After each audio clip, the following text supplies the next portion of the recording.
Good morning. Time now 8 o'clock in the morning in Tokyo, Friday, March 19th, 2021. Welcome to another edition of the World Bank Group Morning Seminar organized by the World Bank Tokyo office. My name is Koichi Omori. I am Senior External Affairs Officer of the World Bank based in Tokyo. In our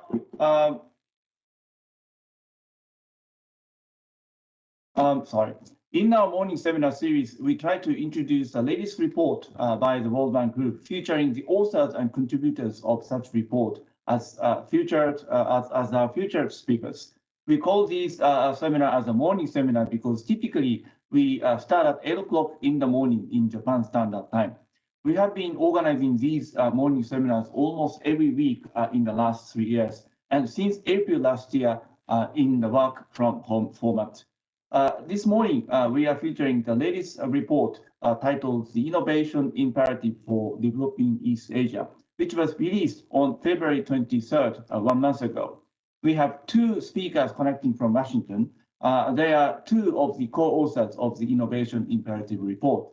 First, Andrew Mason, lead economist in the Office of Chief Economist for East Asia and the Pacific. Andy, good morning, good evening to you. Good evening and good morning to you in Tokyo. Happy to be here. Great, thank you very much. This is Andy for your fourth appearance in our several years in our seminar organized by the Tokyo office, and we definitely want to keep our tradition to future whatever reports you produce in the future. Thank you. Second, we have the Javier Schirella, the senior economist in the Finance and Competitiveness and Innovation Global Practice. Good morning, Javier. Thank you for joining us this morning from Washington. Good morning, Koichi. In fact, speaking from Brazil right now. Okay, you're connecting from Brazil. Great. Brazil. Great. We featured many of the productivity project reports in your unit, including the innovation paradox. And I understand you are one of the co-authors of the innovation paradox. We hope to have, future occasions to in-person feature you in Tokyo sometime in the future. Hopefully soon. Let's with the pandemic in the middle, but hopefully soon. Great. Thank you. In the next 30-40 minutes, we'll listen to Andy and Javier presenting the main point of the report. As usual, we already received some questions from the viewers already. Thank you very much for sending those questions. I'd like to encourage everyone to continue sending your questions using the question submission form at the link for and the link for the form is posted on the seminar announcement page. You can certainly post your questions in the chat section on the YouTube screen also. I'll try my best to read those questions asking Andy and Javier to respond after their presentation. So with that, I would like to invite Andy and Javier to come in to start your presentation. Over to you. Thank you very much, Koichi-san. I will start the presentation and Xavi will pick up and do the second half.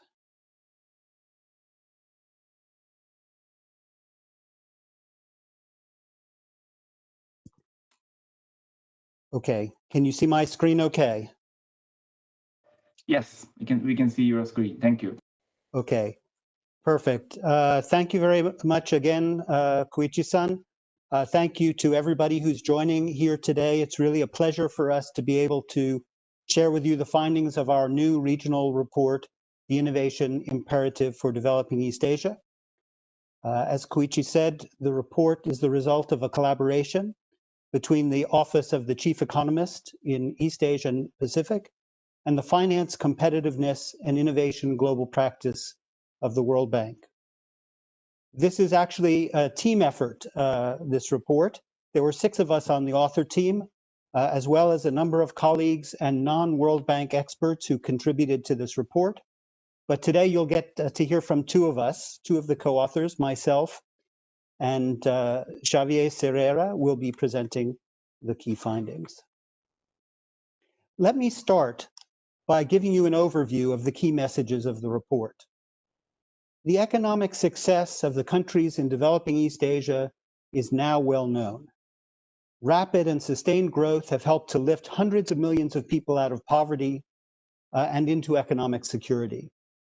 Today, however, countries in developing East Asia face a set of unprecedented challenges. And to surmount these challenges, countries need to become more innovative.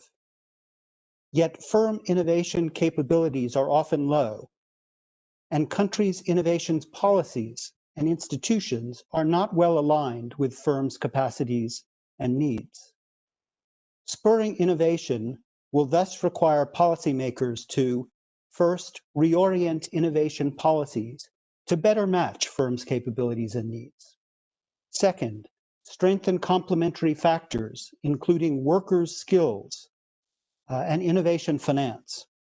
And third, strengthen the capacity and governance of countries' innovation institutions.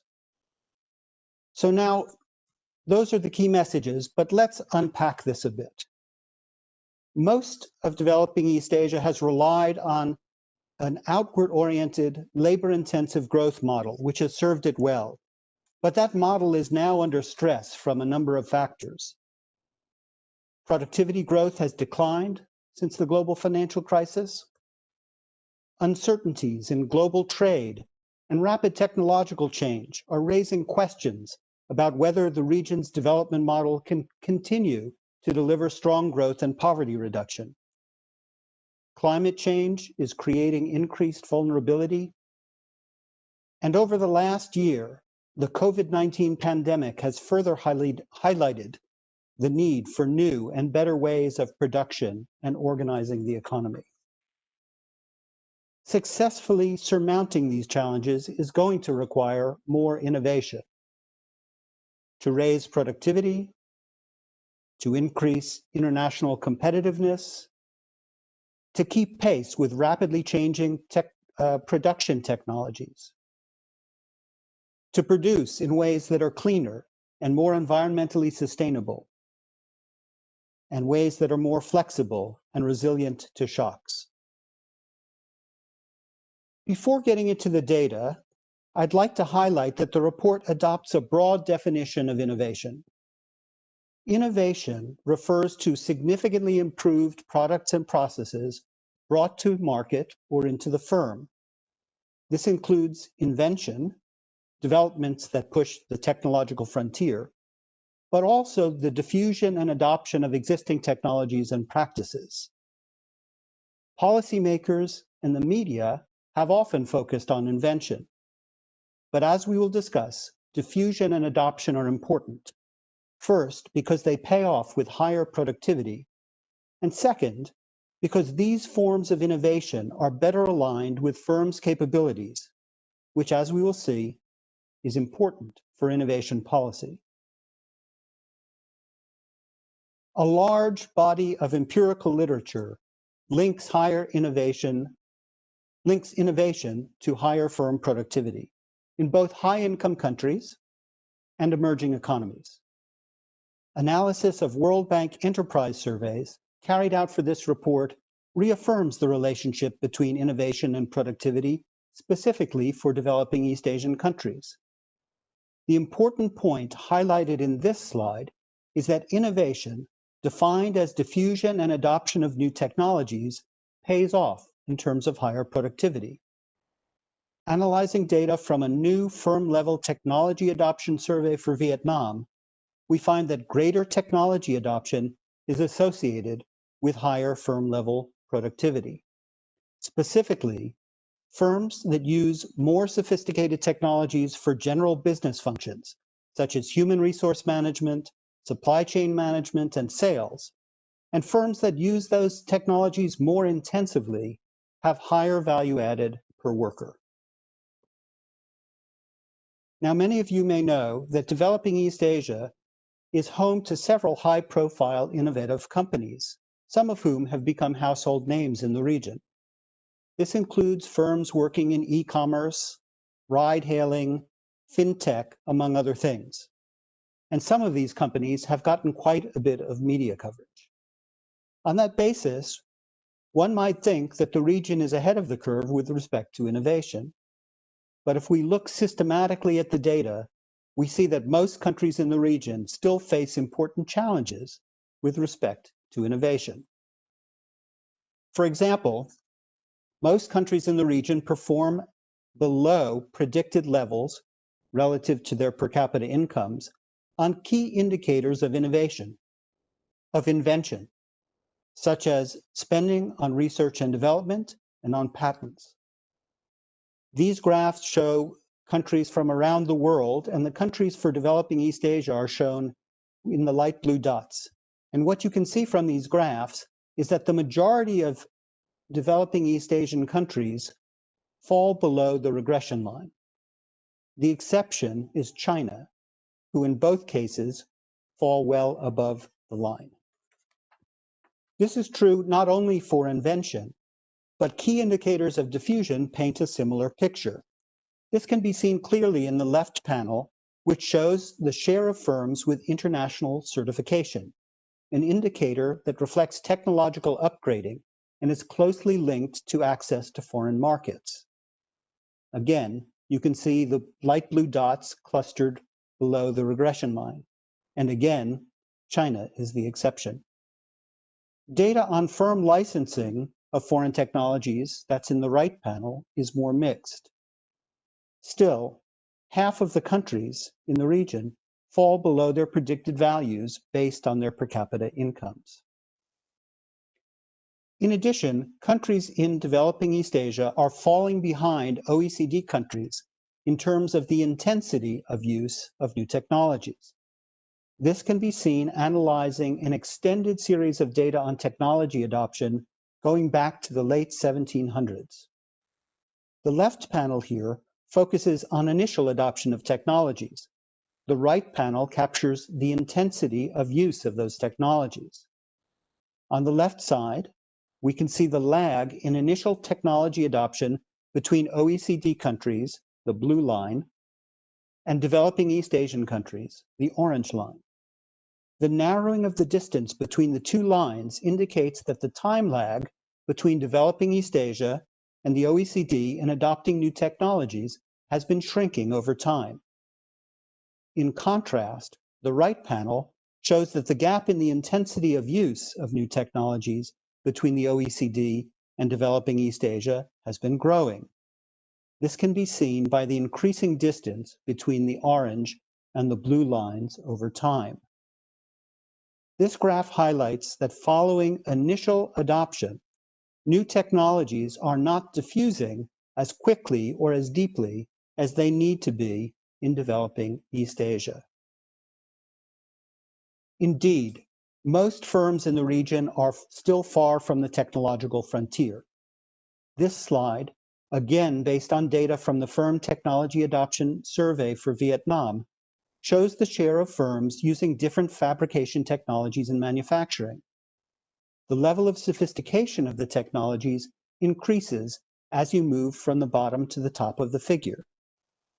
As you can see, most Vietnamese manufacturing firms still use relatively basic technologies, and only a tiny share uses most advanced technologies, such as robots, 3D printing, or other Industry 4.0 technologies. Similar analysis was conducted for retail and agricultural firms, and the patterns are the same. Only a small share of firms uses the most advanced technologies. Most continue to use less sophisticated technologies. These data also highlight the considerable heterogeneity in firms' innovation capabilities within countries.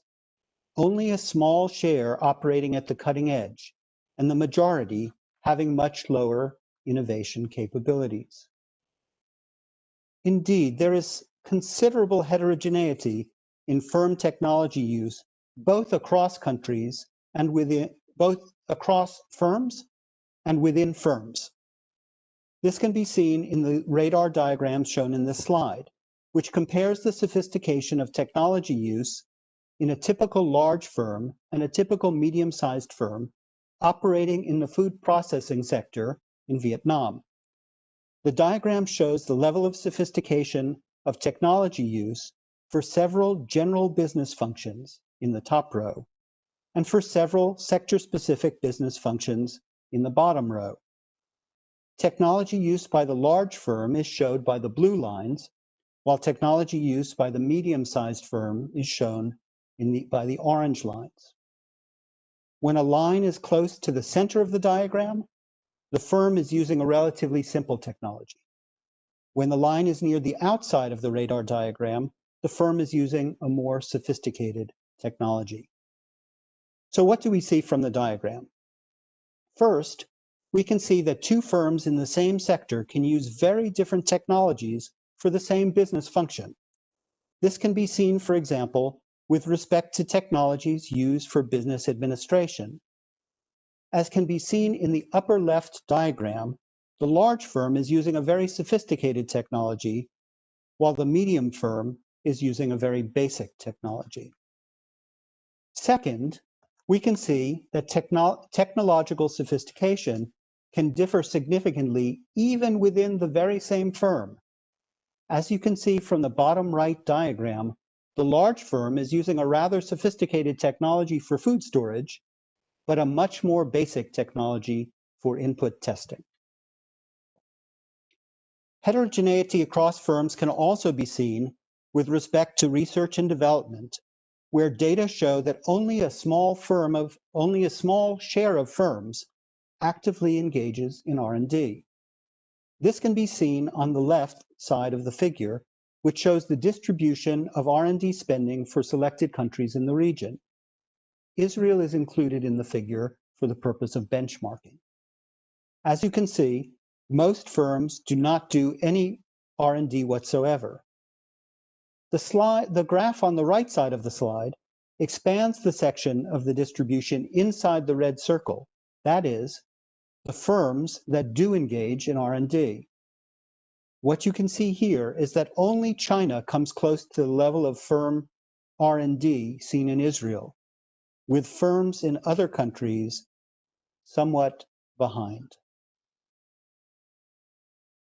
Finally, it is important to highlight, high-profile successes in the region notwithstanding, that countries in developing East Asia continue to face challenges with respect to innovation in the services sector.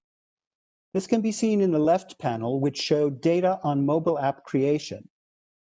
As with indicators shown earlier, most countries in developing East Asia fall below their predicted levels based on their GDP per capita. In the right panel, you can see that a higher share of manufacturing firms than service sector firms report having a product or process innovation. Although we do need to be a bit careful in comparing across these two sectors, as how innovation is defined by firms may differ. Bottom line, however, is that challenges associated with services innovation are important in the region, not only because services comprise such important sectors in the region's economies, but because services are increasingly important as inputs into manufacturing and agriculture. In sum, with the exception of China, most countries in developing East Asia appear to innovate less than we would expect given their per capita GDP levels. In addition, most firms still operate far from the technological frontier. And there is tremendous heterogeneity in firms' innovation capabilities. And this heterogeneity needs to be taken into account when thinking about policy, especially if countries are to fulfill their potential with respect to innovation. With that, let me hand over the floor to my co-author, Shahi. Thanks, Andy. So the natural question, once we make the point that innovation is more urgent than ever in promoting productivity growth in the region, is what inhibits innovation? What are the main barriers and constraints that are impeding firms to achieve their growth potential by innovation? Next, please, Andy. And we use several elements. We use several data from the technology adoption survey in Vietnam to the enterprise survey, and we group those in several buckets. One bucket is the lack of information and uncertainty about new technologies. So what we observe, and it's very common when you ask entrepreneurs, is that when you ask the question, why is it that you're not using the latest technology? The response is, it's not worth it. My demand doesn't deserve the investment. I don't know how to do it, lack of information, uncertainty. And that's a very, very important constraint. That's what we find in the survey in Vietnam when we were asking why they were not adopting technologies, okay? The second is the lack of innovation capabilities. And I'm gonna go back in a second on the issue of capabilities, very, very important.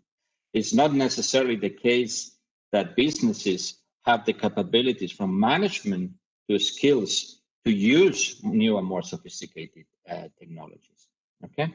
And the third one is lack of finance. In developing states in some countries, it's not necessarily the case that there is a well-developed financial market that is going to finance any innovation project. Next, please, Andy. So let's start with management. And I think this is an important element because Japan has been at the forefront of this. And the journey of Japan on management quality illustrates the importance for the other countries in the region of the relationship between management and innovation.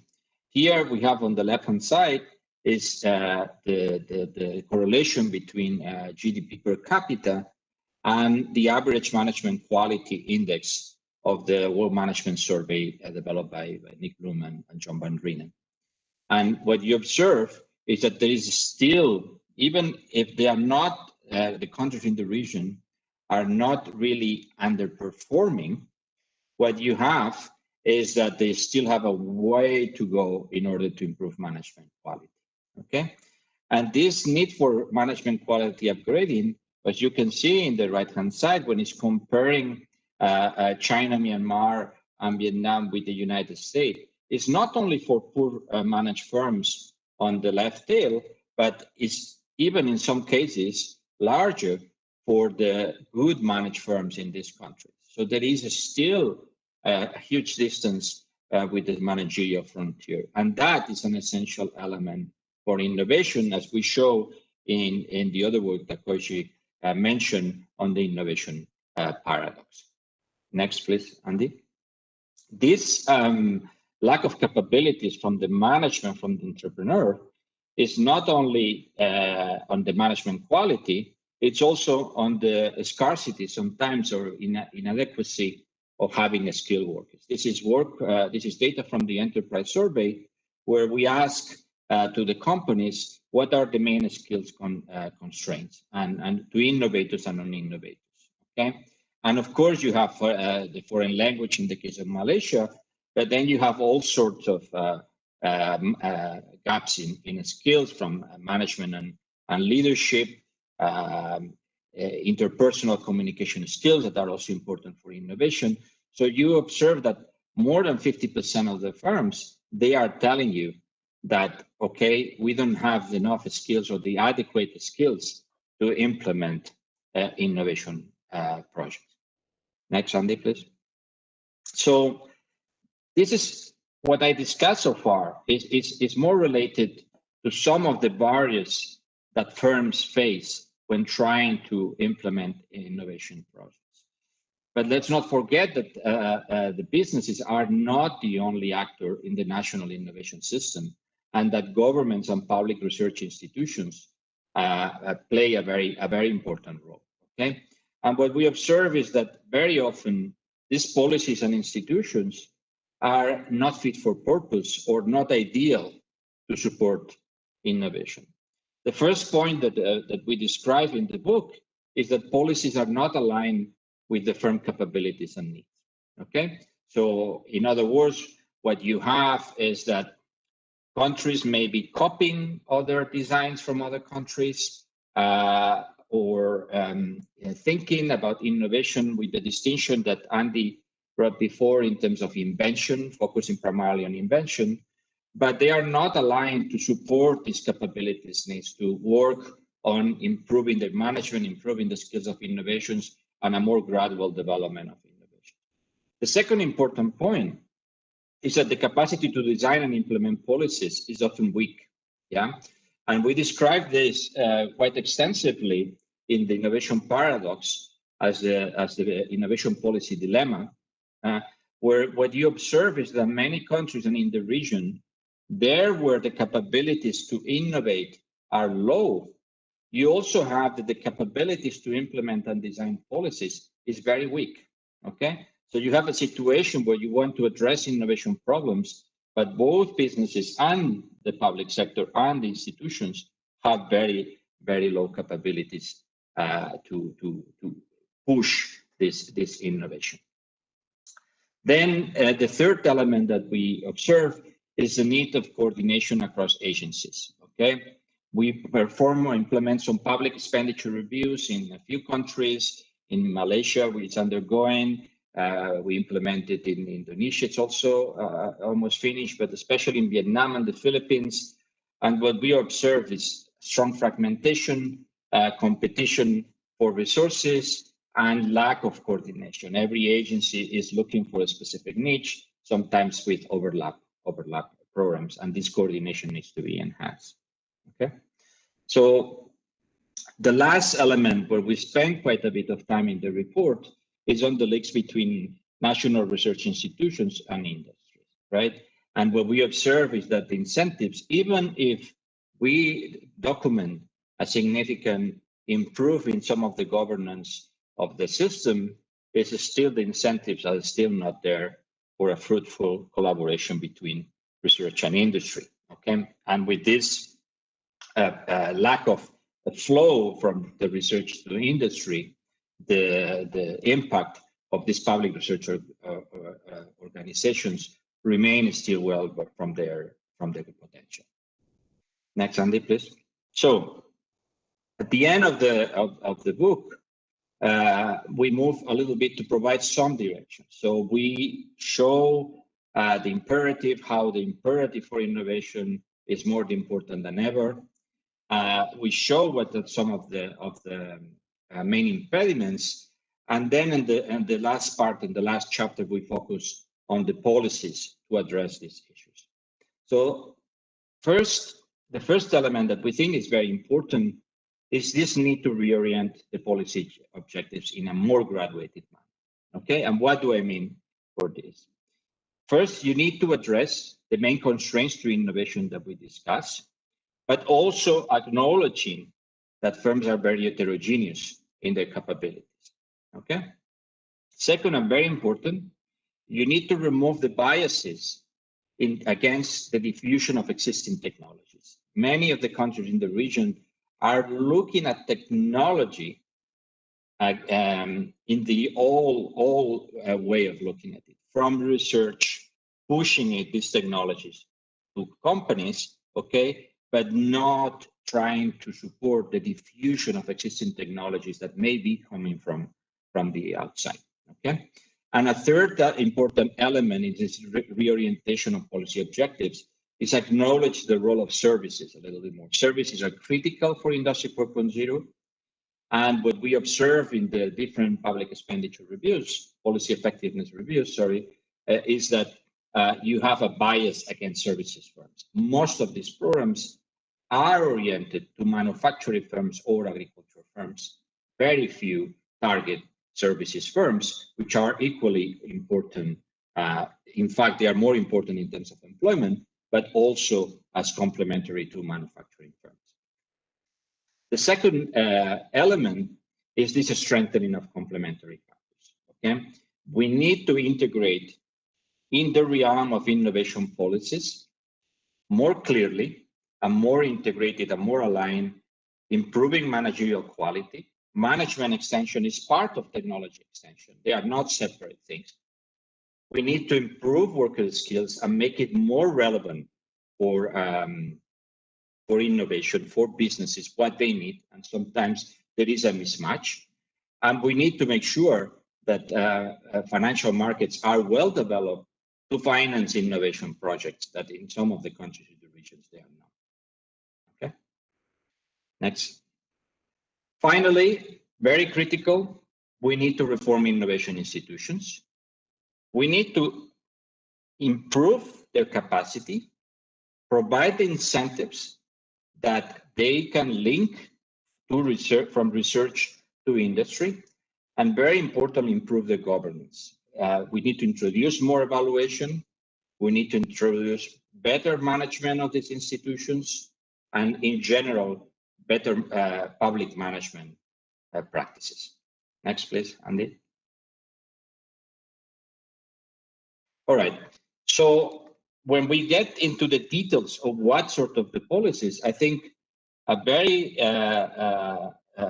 important device in order to make the selection or the choice of the policies is that they should depend on the capabilities of these countries, okay? And when you look at data, aggregated data, okay, in this case, in this graph, we are looking at the correlation between innovation inputs and innovation outputs, yeah? Of course, the relationship is positive, it's a positive correlation, okay? But the important thing is that in all East Asia, you're gonna observe three main groups, that tend to correspond to the levels of income of the countries in the region, okay? On the right-hand side, you're gonna have the developed countries in the region, the Japan, the Korea, the Singapore, and the China coming in. In the middle, you're gonna have the Malaysias, the Thailand, the Vietnam, and the Mongolia, which is telling you about some of the policies that may be more appropriate. They are a more advanced, a little bit more advanced level of innovation, both on inputs and outputs. And at the back, you're going to have the Philippines, Indonesia, or Cambodia. By the way, these are the countries where we had data available, yeah? Where it's going to need a mixture of policies, of policy instruments that is going to be separated, okay? So the way how we're going to guide this choice, next slide, Andy, please. Sorry. Yeah, is basically using the idea of the escalator. We introduced the capability escalator with the innovation paradox, okay? But I think it's an important device to prioritize policies, okay? So you're going to have three main steps that are more or less going to correspond to some of the emphasis that we show on the groups, on the classes on the previous slide, okay? In one group, at the bottom group, you know, they mainly have production capabilities, okay? And what you need to work is in improving some of these complementary factors to be able to develop some of these innovation projects more effectively, okay? And some of these policy instruments are the management extension that I mentioned, vouchers to start collaborating, more focus on the skills, the national quality infrastructure, incubation, and so on. Then in the second step, you're gonna focus a little bit more on the technology adoption capabilities, and you're gonna have more policy instruments that focus on that objective of strengthening these capabilities with technology extension, more focus on R&D, more focus on industry, university collaboration, and so on, okay? And at the top, you're gonna have the invention capabilities where you can focus more on long-term, very complex R&D projects, risk finance, and more extensively to diffuse R&D, okay? Do we mean that if you are in one of the steps, you're going to have to do one sort of policies? No, okay? This is not prescriptive. And for example, Japan has a very good network of management extension with the Japanese Productivity Center, and so on. So on the top step, you're going to have a focus on R&D and complex R&D projects, but at the same time, you're going to have still supporting your SMEs that improve their management and improve their capacity, okay? So this is not prescriptive, but it gives you an idea of what to prioritize, where most of the resources should be allocated, okay? Next slide, Andy. So to finalize and to summarize again, the presentation and the book, the main message here is that innovation is critical, and some of the elements that we are facing, not from now, but from previous year about and a slowdown in productivity growth and other elements, we're already indicating this, the importance of innovation and the need for changing the growth model. Okay. In order to change this growth model to more of an innovation-led growth model, we think that policies and focus should focus more on the diffusion and adoption of existing technologies and on the strengthening of domestic innovation capabilities. This is critical. And again, the COVID pandemic is basically only accelerating these needs. Okay, we have seen it. It's not only the pandemic right now that we are facing, it's the climate change shocks that are coming and the acceleration on those shocks. And all of these are increasing the urgency of the reform. So the time for action is now, and we hope that the book provides some good ideas on how to implement this transition. Thank you.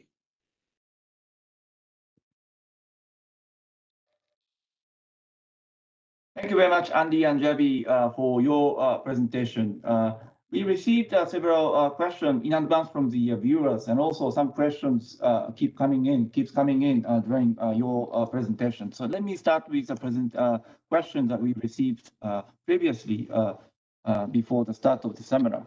First question from Miura-san. Thank you for your question. There is an argument that face-to-face communication, exchange of ideas, and intellectual stimulation among people domestically and internationally are the key to enhance innovation and creating new ideas. Apparently, many countries are facing with the current pandemic and restricting interaction among people to prevent further infections. And the situation is not easily improved, but it may take a bit longer time to be back in the pre-pandemic mode. Does the report analyze this aspect? So this is the first question. Over to you, Andy and Javi.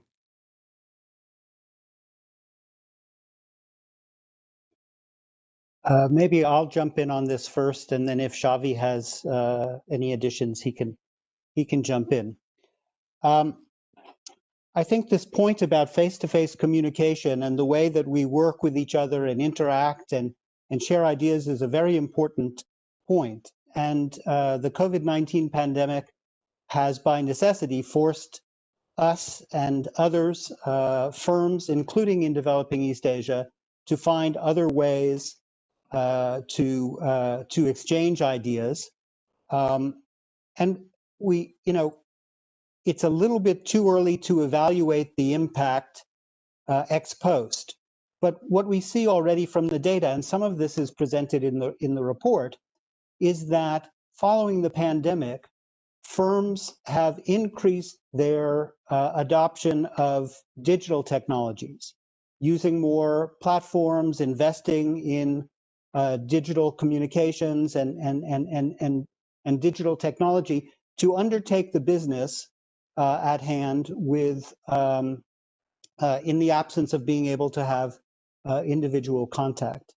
So, even at the World Bank, for example, traditionally I would be sitting next to Koichi-san in Tokyo giving this presentation, and here we are presenting from Washington, D.C. and Brazil today. So there are ways that firms are compensating and individuals are compensating to deal with the pandemic. But this is not, I would think, without costs, and we're already starting to see that. For example, large firms are better equipped and more capable in the region for adopting new digital technologies, have more capabilities, have more resources. So there is some compensation, but there is a risk that this can slow down innovation. And as importantly, there's a risk that it will create greater inequalities in what's possible with respect to technology adoption. In some rural parts of, say, Indonesia, Philippines, etc., even the digital infrastructure doesn't exist.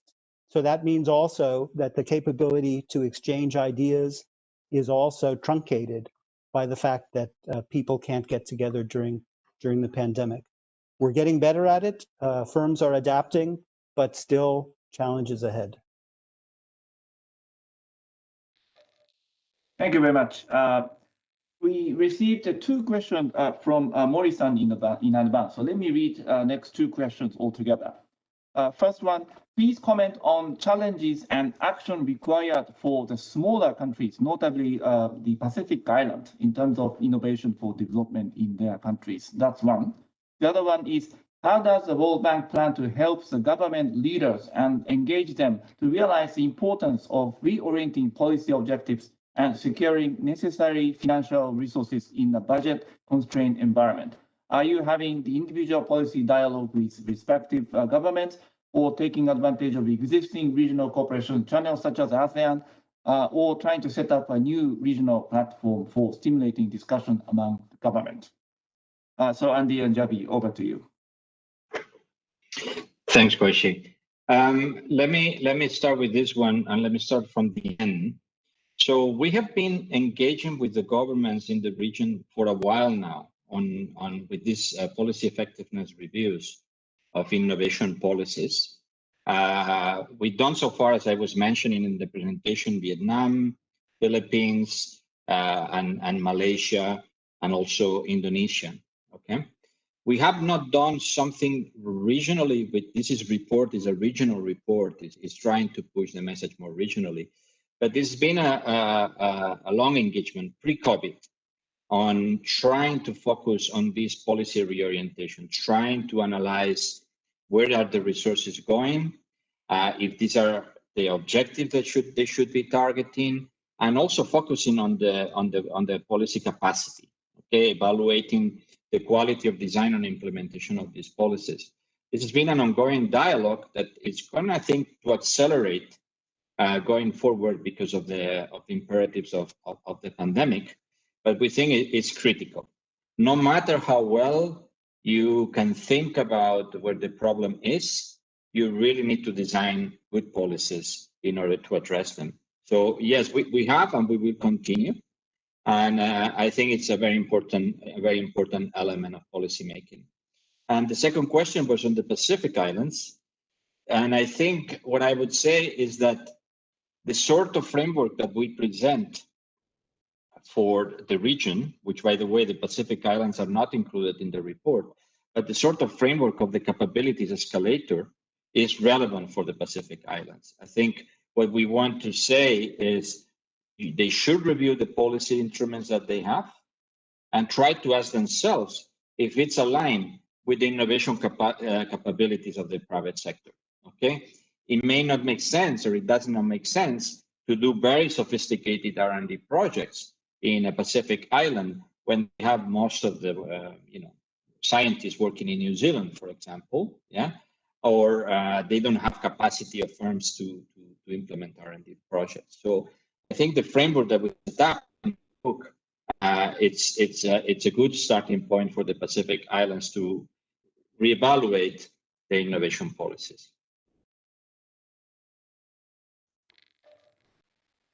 Thank you very much. We received several questions anonymously, actually, from the same participants during the presentation. So let me start reading those questions. If government grants industry-university collaboration, will they decrease other types of budget from universities, such as basic research? I'm wondering if the research itself have more deviation. How to guarantee the result when using diverse finance for long-term R&D, especially in economic crisis? And then the same person continued asking, how do you think a diffusion of existing technologies in aging society? So let me stop here, and then I'd like to ask Andy and Javier to come in. Okay, let me start, Andy, and then you can add if you want. There are several questions in this question, right? I'm going to try to respond the best I can. The first thing to say is that the distinction between basic or applied research is a bit, how to say, complex, because a lot of the applied research was basic at some point. So the distinction is not so clear-cut, yeah? I think governments need to introduce much more merit-based and much more evaluation of research policies. I think that's very critical, okay? But what we observe in many countries is that there is a total disconnect between research and the private sector, okay? So you need to think yourself, why are you doing this applied research if it's not going to end up downstream into some companies, okay? Whether there is a trade-off, it's not clear to me. You can guarantee some funding to fund both basic and applied research, but should be evaluated on merit, okay? Part of the question is about what's happening with the complex R&D. It's important here, and we have a current situation where one of the concerns about the pandemic is the amount of funding that is going to some type of medical research, for example, leaving the other part of medical research and maybe more important once we contain the pandemic. This is a very relevant question, but I think governments need to act the best they can with clear evaluation mechanisms so they can decide where to allocate the funding, okay? In a way, some of these problems, it's kind of, the size of the problem increases with the level of development, right? In countries where there is very high research capabilities, then you're gonna have a bit more problems of crowding out the specific areas, but not for all. And then I think there was part of the question on the diffusion of existing technology in aging society. I'm not sure I understand that. I mean, I think Singapore, for example, has done a very interesting program of skills, digital skills for the elderly. I think it's very interesting. I would not rule out all people just because they are old, but I think at the same time you can approach this issue by the fact that many of the new technologies can treat elderly people in terms of health and other outcomes in a much better way. So there is a positive impact to them too. Maybe on the point about aging, I would just add one other consideration, which is which may apply to Japan, but certainly applies to countries in developing East Asia like China and Thailand that are rapidly aging, and where and even countries like Vietnam within the next generation will see the size of the labor of the active labor force shrinking due to population aging. And there, I think we see an important role for diffusion and adoption of technologies as a way to compensate for the shrinking of the labor force. So there is this complementarity between between labor and technology and capital.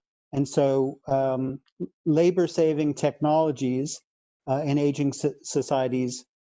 I mean, I agree with Xavi that that there are opportunities to train and upskill older people like myself and even older that who want to stay in the labor force, and then but also to manage this prospect of shrinking prime age labor force due to aging. Thank you very much. Received several questions from the Professor Shimamoto in Kyoto. Thank you very much for your question. First one, I'd like to know the definition of the management scores. I think this is related to the slide number 18. That's one. Another question from Professor Shimamoto is, do you have any analysis of the FDI investor vis-a-vis investee relations so long as technology diffusion is concerned? So those two questions from Shimamoto Sensei. So Andy and Xavier, please. Yeah, on the management quality, the data is from the World Management Survey. It's explained in the website, and the data can be downloaded actually and benchmark across countries. It's primarily a survey that asks about 4 structured management practices that are related to the creation of incentives for the labor force and the use of indicators. Okay, so it doesn't cover all management practices in general of a company we have. There are questions on lean manufacturing, so it's very reduced. But the authors managed to make the case that they were a good summary a good proxy for management quality. Okay, and so there is a lot of empirical work based on that indices, and some of the data has been expanded to include the smaller firms in Mexico, of course, in the US with MOPS. Okay, so there is a literature on that. On the second question on linkages to FDI, we don't have much on the report in terms of new data. There is some analysis with enterprise survey data. In general, we think that in developing East Asia, there is more room to maximize the diffusion from FDI. We think it's a very important channel of diffusion that is not necessarily happening, okay? And sometimes it's not happening because the suppliers of this FDI or the firms that are connected to the FDI don't have the capabilities, okay, to generate this diffusion. Thank you very much. We received several set of questions from Fukuzawa-san posted on the YouTube chat. Thank you very much for your questions. Let me read.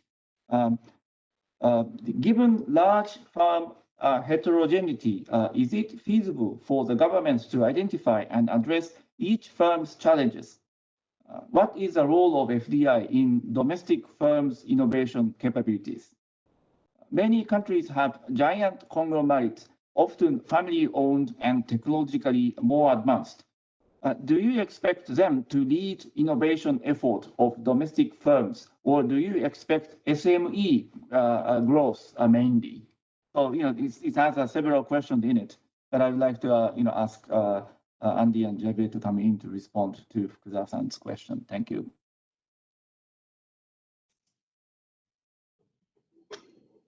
Andy, you want to go, or should I go first?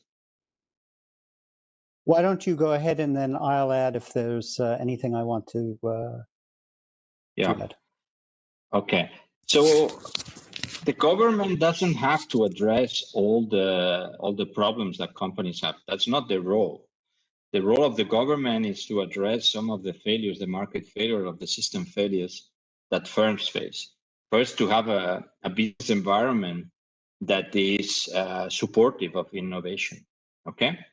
And the set of challenges that the companies face for innovation, I summarize some of them, but varying degree for all the companies. Yeah, we don't propose that the government has to be everywhere. On the contrary, we propose actually that when the government has low capacity, it focus on those policies that have the highest returns that are related with the segments of businesses that have more common problems. Okay, so no, we want the government to be a bit more careful on what it does to make sure that it has the capabilities to deliver. Yeah, but we want also the government that focus on those capabilities or lack of capabilities or gaps or lack of complementary factors that are more important. Yes, so it doesn't make sense in a poor country, to give you an extreme example, that the government is putting half of the money in complex R&D projects when like 70% of the companies are doing hardly any innovation. Okay, and that brings me to the second question. I think it was about the role of conglomerate. I think it's important to promote broad innovation. Okay, we shouldn't be expecting that the conglomerates are going to necessarily support innovation in small firms. Okay, the government should try to promote if possible, but I think the main important thing is in countries with conglomerates that there are programs to support SMEs innovation, that those firms that are not innovative, that are not engaging in any types of innovation, they start thinking about it, they start implementing small projects, very gradual, very incremental, but they innovate themselves. Okay. And I think I forgot the last question, but I let Andy respond. Yeah, let me jump in. It's connected to the points you've already made, and also to the previous question on FDI.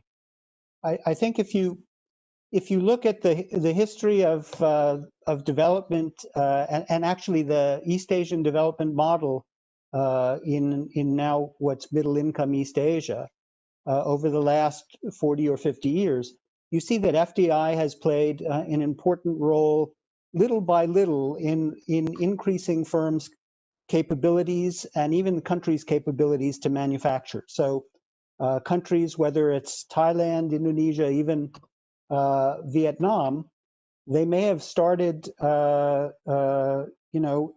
FDI and in doing very simple assembly type manufacturing of garments, say, or footwear.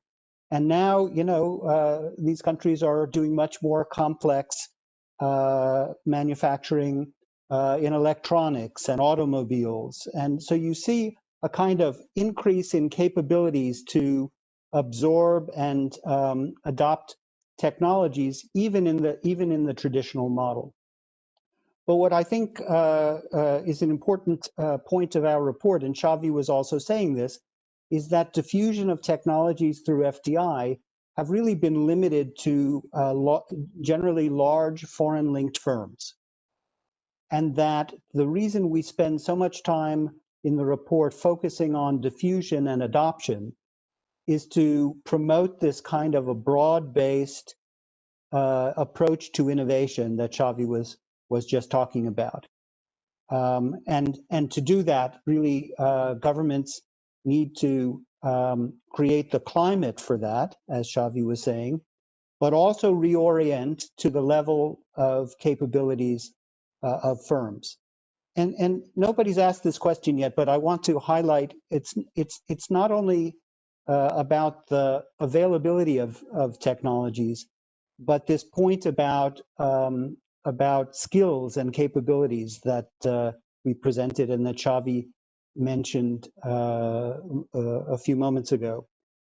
This in some ways is also, it's not innovation policy per se, but developing the human capital to innovate remains a tremendous challenge in many of the countries in developing East Asia. If you look at the international assessment scores for reading, math, and science in many of these countries, with a few exceptions, China does very well, Vietnam does very well. Most countries are producing students at a lower level of capability than you would expect given their per capita income levels. And they're teaching a very traditional type of curriculum. And what we see from the work we did in the report is that to create this kind of broad-based innovation that we're promoting, that this will also require not only more education and better education, but new types of education to broaden the skills base from the traditional types of skills, course strengthening technical capabilities, but also what we discuss in the report as socio-emotional skills, being able to work in teams, communicating, doing creative thinking, things that are not necessarily part of traditional curriculum. But in the advanced economies in the region, including Japan, Singapore, and Korea, we see these sorts of curriculum being developed. But this is also part of the system of building capabilities for innovation with a broad base. Thank you very much. Before closing the session, I'd like to invite, perhaps in order of Xavi and Andy, to give us your final remarks to the audience in Japan, and then we wrap up. So Xavi, please. Yeah, not much to add. I think the main message has been mentioned. I think Japan is a good example. Actually, I wanted to emphasize that. If you see the evolution of Japan post Second World War in terms of adopting management practices and becoming a leader, is a gradual approach. Okay, if you look at Korea as well and how they adjusted the policies in order to accommodate for existing capabilities, it's also a very gradual approach. And I think that's what we are advocating here. And neither the Japanese nor Koreans were shy at the beginning in adopting technologies that were coming from outside, in learning from what was coming from the outside in order to become leader themselves. And I think this is what we are discussing in the report. Thank you. Andy, please. Yeah, thank you. I think the main thing I'd like to leave the audience with is some sense of urgency. This was a point that Xavi made at the very end of the presentation, and actually where we started the presentation, which is that countries in this region have done very well, unprecedented levels of growth and poverty reduction over the last half of a century. But we see that the model that has brought all of the success so far is maybe losing steam. Productivity growth has been declining over the last 10 years. This was even before the pandemic. Changing trade patterns, rapid technological change, and then throw on top of that the challenges associated with climate change and now COVID-19. All of this argues for a need to give some energy, some jolt to the development model. And our view, and the reason why we really feel that this report comes at an important moment, is that we believe that innovation is the entry point to reinvigorating the growth model for developing East Asia. And we hope that the lessons, the policy lessons that we put forward in this report will help countries in the region to do just that. Thank you. Thank you very much. Joining from Washington, we had the Andrew Mason, lead economist for the lead economist in the office of the chief economist for East Asia and the Pacific. And joining from Brazil, we had Javier Cirela, senior economist in the finance competitiveness and innovation global practice. Thank you very much for both of you being with us this morning. Thank you. Thank you. Thanks for having us. Thanks. Thanks for having us. Really a pleasure. Great. Next week, we are going to feature the report titled Women, Business and the Law 2021 report, which was released on the February 23rd. This is going to be held at 8 a.m. on Friday, March 26th in Japan Standard Time. Please check our website for details of this seminar as well as other interesting upcoming seminars. Stay safe, stay healthy. Thank you very much. See you next week.